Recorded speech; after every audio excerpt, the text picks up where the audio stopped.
नमस्कार, जनहित सहरसा देख रहे हैं। मैं हूं आपके साथ गोपाल कुमार यादव। कल शिवसेना के बड़े नेता उद्धव ठाकरे के बेटा आदित्य ठाकरे की मुलाकात सूबे के उप मुख्यमंत्री श्री तेजस्वी प्रसाद यादव जी के साथ हुई। ऐसे में बात करने के लिए हमारे साथ यदुवंशी सेना के राष्ट्रीय अध्यक्ष संतोष रेणु यादव जी हैं। सर, जिस तरह से उत्तर भारत के लोगों के साथ शिवसेना का बिहेवियर रहा है, ऐसे में आज कल जो है तेजस्वी यादव से मिलने के लिए उद्धव ठाकरे के बेटा आदित्य ठाकरे आए। क्या बोलेंगे इस पर? बहुत अच्छी पहल है। उत्तर भारतीयों के साथ जो खास करके जो कह रहे हैं, जो बिहेवियर जो रहा था, तो अब तो आपको पता होगा कि आदित्य ठाकरे का कभी भी, या उद्धव ठाकरे जी का कभी भी इस प्रकार से सोच नहीं रहा है कि बिहारियों को या उत्तर भारतीयों को परेशान करें, बल्कि महाराष्ट्र और केंद्र में बैठे आरएसएस और बीजेपी के जो लोग हैं, अभी तो बीजेपी की सरकार है, बाला साहब ठाकरे को भूल नहीं सकते हैं सर। उनका जो बिहेवियर था उत्तर भारतीय को लेकर के, वो छुपा नहीं है किसी से। जैसे देखिए, बाला साहब ठाकरे की जहाँ तक बात अगर करें, तो वो अगर चाहते, जिस प्रकार से ये लोग जो कहते हैं, वो जब जब उन्होंने ऐसा किया है, तब तब कहीं न कहीं उनके इर्द गिर्द बीजेपी वाले लोग रहते थे। कभी भी इंडिविजुअल बाला साहब ठाकरे का इस प्रकार से कभी स्टेटमेंट नहीं रहा है। जब जब स्टेटमेंट उनका उत्तर भारतीयों के खिलाफ गया है, तब तब आप गौर कीजिए कि उनके इर्द गिर्द बीजेपी और आरएसएस के लोग बैठा करते थे, और बीजेपी और आरएसएस के लोग के साथ वो सरकार में हुआ करते थे। तब जा करके उनका सुर बदला होगा या बदला है। इसके बावजूद हमारे बिहार के पूर्व मुख्यमंत्री आदरणीय श्री लालू प्रसाद यादव जी और राजमाता राबड़ी देवी जी छठ करने के लिए बॉम्बे तो गए थे। तो ऐसा तो नहीं था कि छठ करने से रोक दिया था, ऐसा तो नहीं किया था। अब इसके बाद जिस प्रकार से उद्धव ठाकरे जी को, आदित्य ठाकरे जी को बीजेपी वालों ने धक्का दे करके, चीट करके कुर्सी से बेदखल किया, और गोपीनाथ शिंदे जी को मुख्यमंत्री बनाया, तो ये बीजेपी वालों के द्वारा ये किया जाता था। इस तरह का स्लोगन दिया जाता था, मानसिकता भरा जाता था। वरना अगर आदित्य ठाकरे या उद्धव ठाकरे अगर ऐसे होते तो बिहार में आते ही नहीं वो। और बिहार में आकर के आप ये समझिए, इतना दिन से बिहार क्यों नहीं आ रहे थे। अच्छा, ऐसे में बीजेपी वाला हमला कर रहा है, बीजेपी के लोग बोल रहे हैं ये जो आदित्य ठाकरे का यात्रा है, ये भ्रष्टाचार और लोगों को किस प्रकार से ठग सके, इसके इनका गुण सीखने के लिए आया था बिहार। ओ अच्छा अच्छा अच्छा, मैंने बीजेपी वाला बोल रहा है। लोग बीजेपी का एक प्रवक्ता है अरविंद सिंह करके, वो बोल रहा है। ओकरा तो हम जानबे न करते हैं। पहले वो अपने आप को पहले कुछ लाइट में लावे, का मतलब उसको बोलने उन्हें नहीं आता है, इसलिए लाइट में नहीं आया हो। पहले वो अपने आप को लाइट में लावे, ओकर बाद कुछ कहे। अभी तो खुद अंधकार में उमर रहा है ना। अभी तक इतना दिन में आदित्य ठाकरे या उद्धव ठाकरे बिहार में नहीं आए। अब जब आदरणीय श्री नीतीश कुमार के नेतृत्व में महागठबंधन की सरकार बनी है, यहाँ पे डिप्टी सीएम आदरणीय श्री तेजस्वी प्रसाद यादव जी बने हैं, मंत्री श्री तेज प्रताप यादव जी बने हैं। वहाँ से आए और आकर के बहुत ही खुशीपूर्वक मुलाकात की तेजस्वी प्रसाद यादव जी से। इन चीज़ों को समझने की जरूरत है। ये जाहिर सी बात थी कि बीजेपी के जो लोग थे, ये इस तरह का प्रोपगेंडा और षड्यंत्र और एक मकड़ी जाल जैसे बुन करके रख दिए थे कि ताकि अच्छे लोग उसके अंदर जा ही नहीं पाए। अच्छा, आप कलाकार भी हैं। जब सुशांत सिंह राजपूत का मर्डर हुआ था, हत्या हुआ था, उसमें आदित्य ठाकरे का भी नाम आता था, पता है ना आपको? माननीय सर्वोच्च न्यायालय का जो आदेश होगा वो तो सबको मानना पड़ेगा। ऐसे में बिहार वासी बोल रहा है कि जो आदमी का नाम हमारे जो बिहार का सम्मान था, मान था, सुशांत सिंह राजपूत, उसकी हत्या में जिनका नाम आता हो वो आके आज बिहार के उप मुख्यमंत्री के साथ मिल रहा है और मुख्यमंत्री के साथ मिल रहा है। देखिए, जहाँ तक सुशांत सिंह राजपूत की बात है तो सुशांत सिंह राजपूत नो डाउट एक अच्छे कलाकार थे, हम भी उनका सम्मान करते हैं। और ये लोग जो भौंक रहा है, ये लोग सुशांत सिंह राजपूत के लिए क्या किया है? हमने तो सुशांत सिंह राजपूत के लिए 24 घंटा का अनशन भी रखा था इंसाफ के लिए। अब माननीय सर्वोच्च न्यायालय और माननीय उच्च न्यायालय का जो फैसला जो आया है उसमें तो बिल्कुल आदित्य ठाकरे बरी हैं, उसमें तो आदित्य ठाकरे पे कोई गाज नहीं गिरी है, इन पे कोई दाग नहीं है। तो हम बताइए कि हम सर्वोच्च न्यायालय को माने, उच्च न्यायालय को माने कि ये सब बीजेपी वालों के माने हम? आपको क्या लगता है इस मिलन से बिहार को फायदा होगा? बिल्कुल फायदा होगा। हम तो कहते हैं, हम लोग जोड़ने वाले लोग हैं, तोड़ने वाले थोड़े लोग हैं। हम लोग मुगलों के पैदाइश हैं। मुगल के पैदाइश, मुगल का काम था कि किस प्रकार से लोगों को एक दूसरा से लड़वाते रहना। अंग्रेजों का काम था किस प्रकार से फूट डालो। हम लोग हिंदू, मुस्लिम, सिख, ईसाई भारत की अखंडता में विश्वास रखते हैं। बट सर, दोनों नेता का विचारधारा अलग अलग है। वो एक जो है कट्टर हिंदुत्व है और दूसरा सेकुलर है। इस पे क्या कहेंगे आप? नहीं, आप फिर कहते हैं कट्टर हिंदुत्व और सेकुलर, इसको समझने की जरूरत है। हिंदुत्व कभी भी ये कहता है क्या कि हाँ मुस्लिम को मार दो? हिंदुत्व कभी कहता है क्या कि सिख को मार दो, ईसाई को मार दो?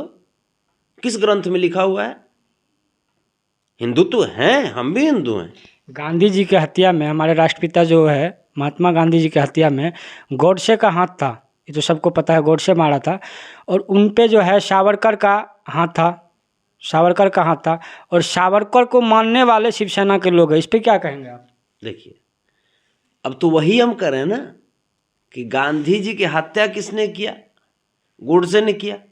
गोडसे प्रोडक्ट किसका था? पर सावरकर को तो आइडियोलॉजी मानता है शिवसेना के लोग। वही हम कर रहे हैं। गोडसे प्रोडक्ट किसका था? आरएसएस का था। बिल्कुल था। ठीक है, तो आरएसएस देशद्रोही है। आरएसएस जो है वो एक ऐसी संस्था है जो देशद्रोह पैदा करती है।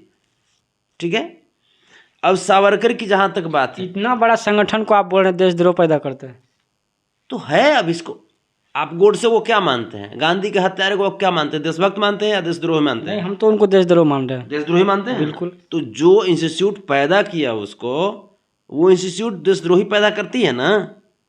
इस बात को आप भी मानते हैं ना कि मानेंगे कि नहीं मानेंगे? आप मानेंगे कि नहीं मानेंगे?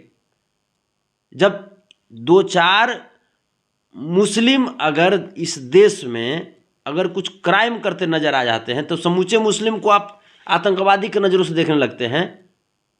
तो गोडसे बापू की हत्या कर दिया, राष्ट्रपिता की हत्या कर दिया। यहीं पे तो बात आ रहा है ना सर, जिस गोडसे ने बापू का हत्या किया था उसके सर पे हाथ था सावरकर जी का।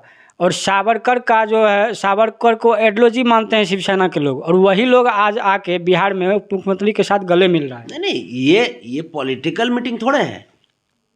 पॉलिटिकल मीटिंग नहीं है। लोग तो पॉलिटिकल के नज़र से ही देखेगा ना। लोग कुछ भी देख सकते हैं। लोग अपनी अपनी मर्जी है, लोगों की अपनी अपनी मर्जी है, लेकिन एक पॉजिटिव मीटिंग है। हम तो चाहते हैं कि देश के सभी राज्य और राज्य के जो लोग हैं, खास करके जो उस राज्य को लीड करते हैं, वो लोग एक साथ बैठ करके, एक टेबल पे बैठ करके देश के बारे में सोचें। ये बीजेपी और आरएसएस की तरह ये देश को तोड़ने में सब लगे हुए हैं। तो देश को टूटना नहीं चाहिए, देश को तोड़ने नहीं देना है, टूटने नहीं देना है। देश को जोड़िए, पूरा उत्तर दक्षिण, पूरा पश्चिम, जब तक एक टेबल पे मजबूती के साथ नहीं बैठेंगे। और अब नए भारत की शुरुआत हो चुकी है।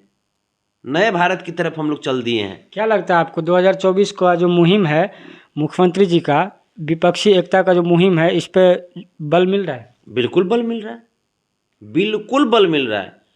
और देख रहे हैं कि बल मिल रहा है तब ना हर जगह से आज बिहार की वाहवाही हो रही है, बिहार में नौकरियों की बहार लग गई है। जो बोला करती थी बीजेपी कि यहाँ तो पैसा ही नहीं है नौकरी देने के लिए, अब कहाँ से पैसा आ गया? बीजेपी अभी भी बोल रहा है शिक्षक का 6-6 महीना का वेतन बाकी है।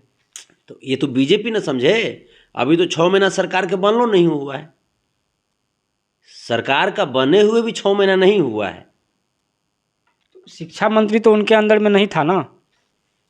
इसका मतलब बीजेपी मानती है कि सरकार में नहीं थी वो ये चीज़ को मान रहा है, शिक्षा जो मंत्री है शिक्षा विभाग का, वो मंत्रालय उनके अंदर में नहीं था। नहीं, तो इस बात को बीजेपी मानती है कि तब वो सरकार में नहीं थी। तो सरकार में रह करके भी सरकार पे सवाल उठाता था। उनका कहना है मेरा काम ही है जनता का मुद्दा को उठाना, और जहाँ पे गलत हो रहा था वो मुद्दा हम उठाते थे। तब तो मंगल पांडे को सीधा उसको मैंने फांसी पर लटकवा देना चाहिए था। मंगल पांडे के रहते भर में जो स्वास्थ्य का जो हाल था, चमकी बुखार में कितने नवजात शिशुओं का हत्या कर दिया गया और मैंने कूड़ा कचड़ा में फेंक दिया गया उस बच्चे की लाश को, तब तो मंगल पांडे को सीधा फांसी पर लटकवा देना चाहिए था।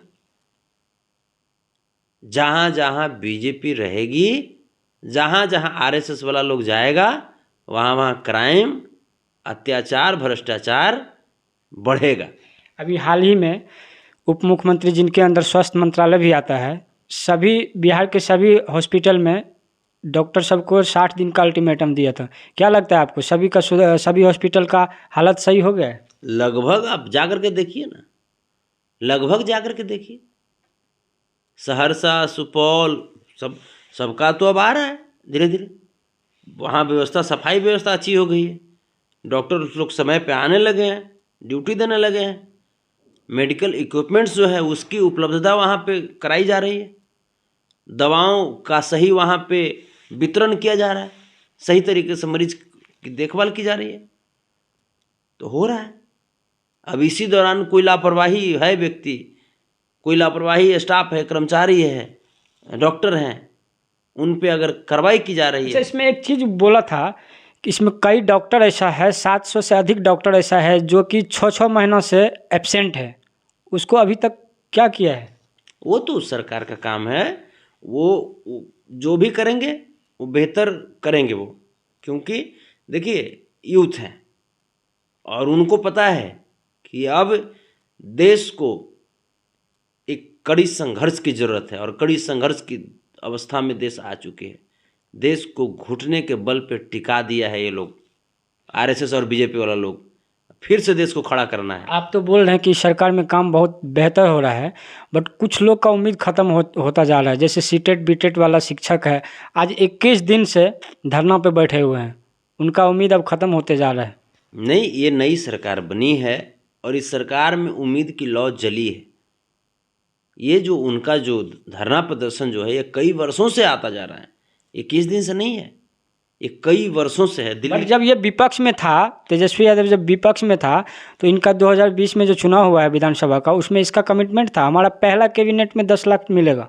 हाँ, तो उस 10 लाख में क्या इसका नंबर नहीं था? बिल्कुल, तो कर तो रहे हैं, कर रहे हैं। थोड़ा सा विद्यार्थी लोग धैर्य रखें।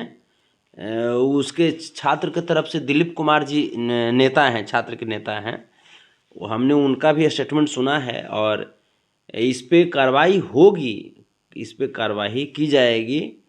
और जितने भी जो छात्र जो मायूस हैं, जिनको 17 सालों में जिनका शोषण किया गया है, छात्रों का भी जिनके साथ अन्याय किया गया है, आप ये जानिए कि ये आम जनमानस की सरकार बनी है, युवाओं की सरकार है, ये गरीबों की सरकार है, हिंदू मुस्लिम सिख ईसाई की सरकार है।